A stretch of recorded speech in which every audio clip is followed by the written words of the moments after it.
Hi Chetty, thank you so much for talking to us today. So maybe to start off for everyone at home, could you tell us what sort of events you've done in the past? Mainly more on the technical side for events, what we call AV, audiovisual. And for the sort of events that we've done, it's mostly conferences, corporate conferences, launches, awards. And then on the more lifestyle side, we've done a couple of both local and international live concerts. But currently, in these times, we're focused mainly on B2B live streams. So, you're here today to talk to us about production value. So what exactly do you mean by this term production value? I think to me it is when you or your client decides on a venue, it is how to actually extract the maximum potential of that event space. And by that I mean keeping in mind that you most likely will need to use some specialized equipment in order to create the impact and to build retention of the message, create memories, and at the same time, the priority would be to ensure that the clarity of the main message of the event is being carried through. So Chetty, what do you mean by production value? As in last time when you're doing on-site live events, right? How do you use this concept of like production value to enhance those events? I think straight off the top, on the surface level, definitely it will be easy for people to see that we've actually increased the sort of, if I may call it, professionalism and the outlook of the event. And then after that, we can actually look at creating moments of impact by utilizing our technology and equipment. By that, I mean at the points of the high points where we actually throw out certain effects, special effects. And then with that, we actually use that to create memories. I think that is very important because when you create memories, it equates to being able to retain the message of the event for a longer time and just to make it easier for audiences to remember the event. If you could give us an example based on your years of doing live events for different types of clients, do you have any memory of how a specific equipment or a specific special effect that you did was successful in creating a memory for that brand? I think, especially in Singapore, it's very easy to tell when the audience just comes alive with you at that moment of impact. So that is when we know we've done the right thing. And if you talk about what did we do, I think that is not as important as doing the right thing at the right moment. Yeah, and this could mean the whole range of things, from fireworks, from sparks, confettis, balloon drops, even smoke machines. Yeah, so these are all the different applications we can call upon, but actually creatively doing it at the right time and the right place at the right moment is the key. And so everything that you mentioned, like fireworks and confetti and all that, those are very much live things that, either you can't do online or it doesn't have the same impact, So in your experience recently doing a lot of live virtual events, what is the production value that you then insert into these virtual events? Yeah, I think for virtual events, we have to take almost a totally, entirely new outlook to it. We have to consider a couple of things. That, like you mentioned, easily we can forget about doing fireworks and all those sorts of things. But I think if we look at it from another point of view, virtual world allows us certain opportunities that we don't have in the live traditional setting. In fact, you're talking things about having a green screen, right? You can't possibly put that up in a live event. It will look funny. But right now, I think we can finally say we're able to do something green screen live. And when we maximize the potential of that, I think it creates a really different and visually impactful kind of setting where you're not talking about just maybe branding or motion graphics, but you're talking about 3D as well that's coming to life, making it seem that they're really in a virtual world. Yeah, so I think if we look at it from that point of view, there are a couple of things that we can actually do by using or just tapping into the virtual world to carry out.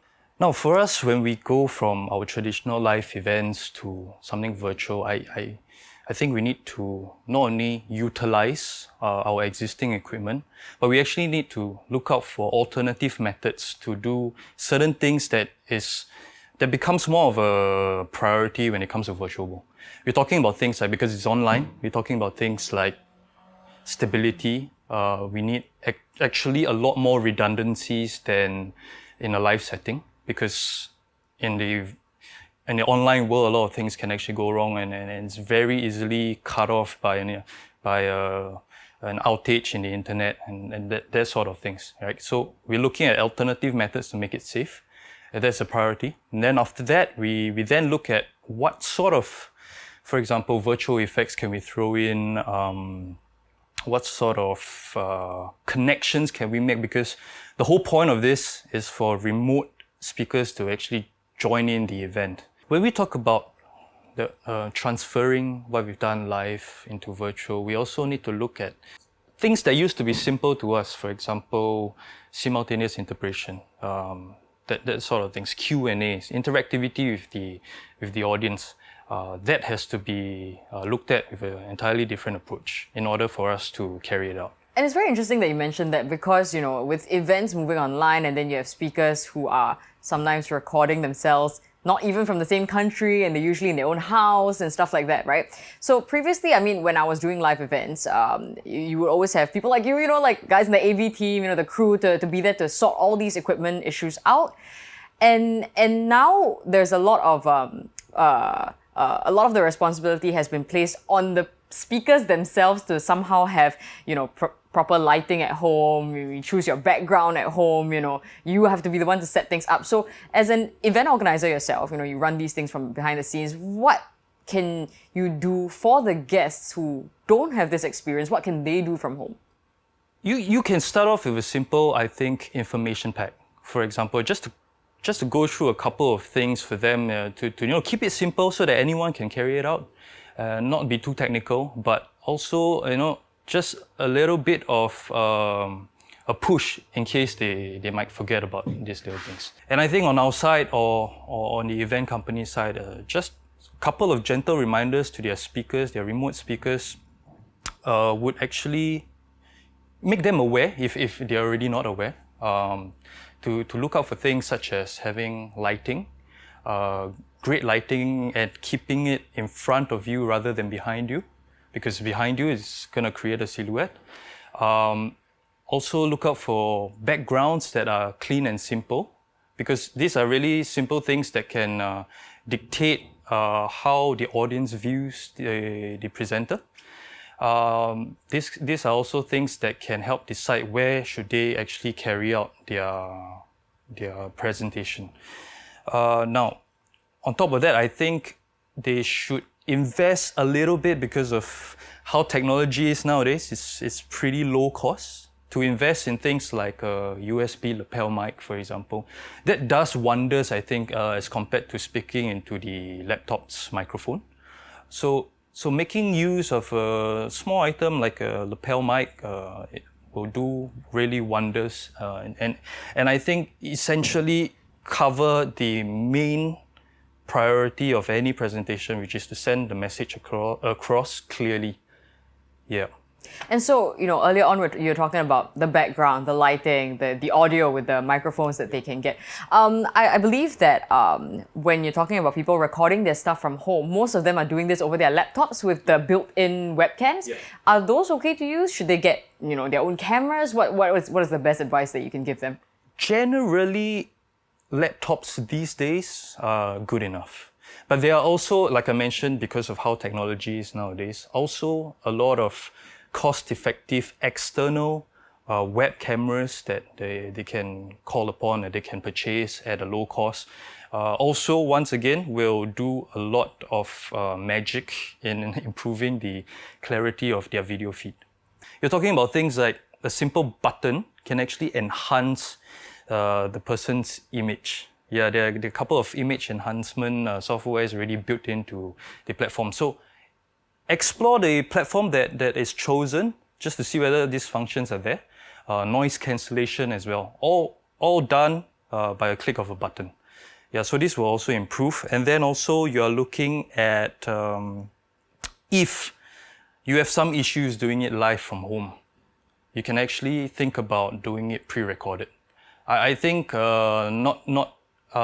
this is something that people may forget about, but pre-recording it and playing it out again is a very viable option because you have a lot more control over what you do. You can make sure you don't miss out your points that you want to carry out. You can actually edit certain things that you weren't supposed to say.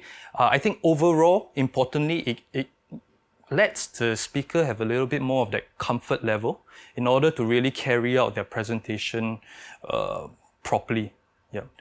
I think I get what you're saying. This whole time you're telling us how production value, enhances the event. Arguably, you can do it without all these things and you can still run an event. Yes. But when you do include all these tips, it makes you look that much better compared to everyone else who's not doing it. Thank you so much for your tips, and we hope to work with you soon. Thank you.